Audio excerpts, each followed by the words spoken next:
प्रेरित चरित अध्याय 12। उस समय राजा हेरोद ने कलीसिया के कुछ सदस्यों पर अत्याचार किया। उसने यूहन्ना के भाई याकूब को तलवार के घाट उतार दिया, और जब उसने देखा कि इससे यहूदी प्रसन्न हुए तो उसने पेतरुस को भी गिरफ्तार कर लिया। उन दिनों बेखमीर रोटियों का पर्व था।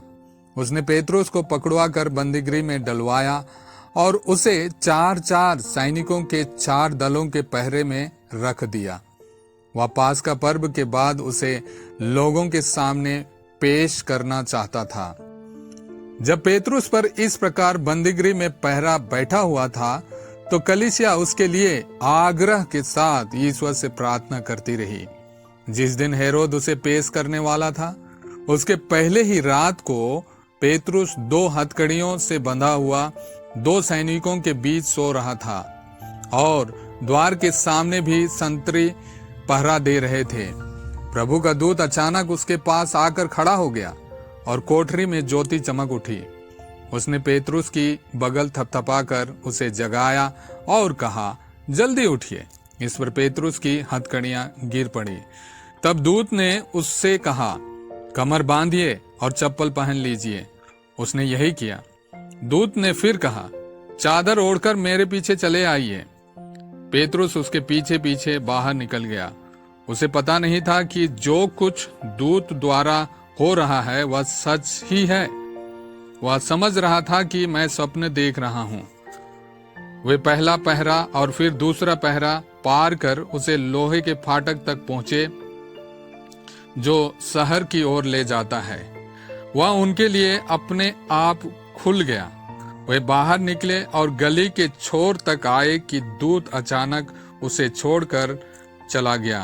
तब पेतरुस होश में आकर बोल उठा, अब मुझे निश्चय हो गया कि प्रभु ने अपने दूत को भेजकर मुझे हेरोद के पंजे से छुड़ाया और यहूदियों की सारी आशाओं पर पानी फेर दिया है।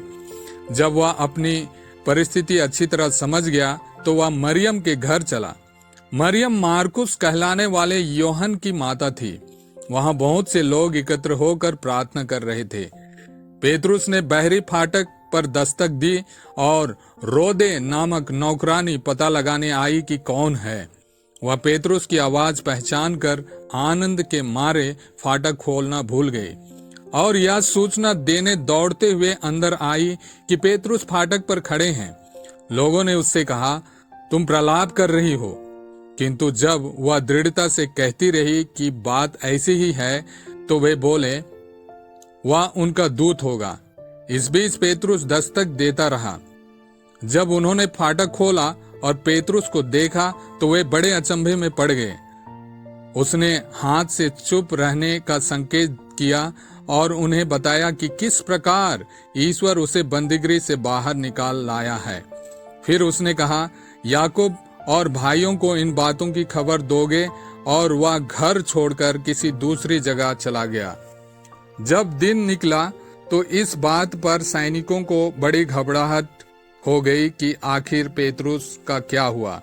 हेरोद ने उसकी बड़ी खोज कराई, और जब उसका कहीं भी पता नहीं चला तो उसने पहरेदारों से पूछताछ करने के बाद उन्हें प्राणदंड के लिए ले जाने का आदेश दिया।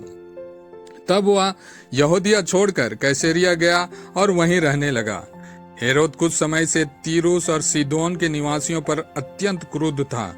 वे अब सर्वसम्मति से हेरोद के दरबार आए। वे राजा के कंचुकी ब्लास्तुस को मनाकर संधि करना चाहते थे, क्योंकि उनके देश का संभरण राजा हेरोद के क्षेत्र पर निर्भर था।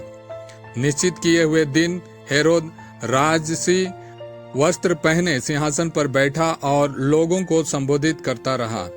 जनता चिल्ला उठी, यह मनुष्य ही नहीं, किसी देवता की वाणी है।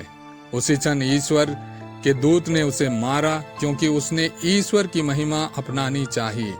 उसके शरीर में कीड़े पड़ गए और वह मर गया। ईश्वर का वचन बढ़ता और फैलता गया।